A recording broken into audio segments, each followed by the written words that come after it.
But in a burnt out case, you have this I hope I'm not spoiling anything because it was revealed pretty early on, but a world renowned architect who's burnt out and finds no more joy in what he does, and he kind of enters into the heart of darkness, Conrad's heart of darkness, going up river in the Congo, eventually unto a leper colony, which is run by a seminary, and these Catholics there, and there's a doctor kind of in charge of the leper colony who's an atheist, but the main character, this burnt out architect, grew up a Catholic and was kind of labeled a Catholic, but doesn't believe. He's an atheist too.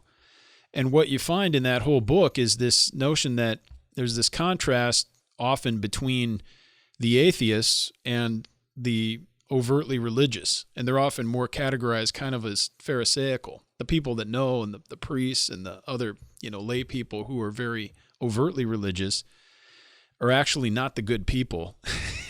and they don't live and they don't live out a true and genuine faith, with works of love, so to speak.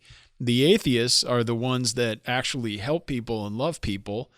But then what's interesting is that the main burnt out character keeps telling everyone he doesn't believe, like he's not a Catholic. He doesn't think these things, but they lift him up as a saint because he does certain things that they appreciate. And then they all kind of rally around him and look to him for advice and everything. And there's a very surprise kind of turn of events and everything. So it's worth reading to read the rest of A Burnt Out Case. But the many themes there is a lot of critics have kind of identified the main character as a reflection of Greene himself, who did not believe these things or struggled with faith, is more of an outward Catholic, if anything, Catholic in name only, but would be open and honest about what he believed was right and real and true and whatnot.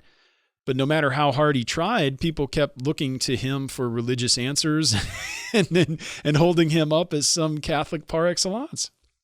Yeah, that's a great summary. That was that book was one of Charlie Dennison's favorite. And I believe it was because some of the tensions that you're describing there, in that Greene, I think, was getting to the fact that you could go through the motions of a Catholicism, a Vatican I Catholicism, and be far removed from God himself. And so what are you believing in? And that's was really getting at is, are you believing in this ideal, or you're believing in God himself? And so it's very existential, very much getting to the heart of the faith, which as you said, it was the last of his Catholic novels. And it did really discourage his good friend Evelyn Waugh, who had become famous also as a Catholic writer in England for Brideshead Revisited. Really saw in this book Greene leaving the faith and becoming a total lapsed Catholic. And so he was very disheartened by it.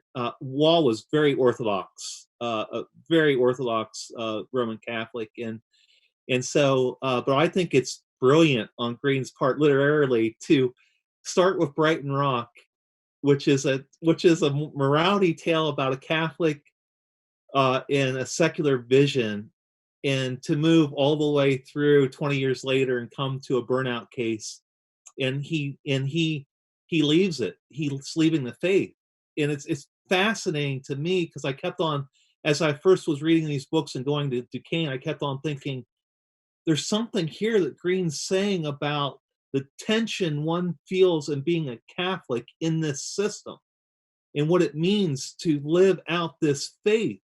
And he's really, I thought he was exposing something there. And I think he was also onto something in that. So by that time, when he writes the book, it's exactly when John the 23rd is becoming Pope. So the book it fits that timetable exactly. And so there's a lot of frustration about modern Catholics like Greene on the edge of what was going on. And so John the 23rd was like their savior, that he was going to call this council and open up the church. Mm-hmm. But by this point, I think Greene had it.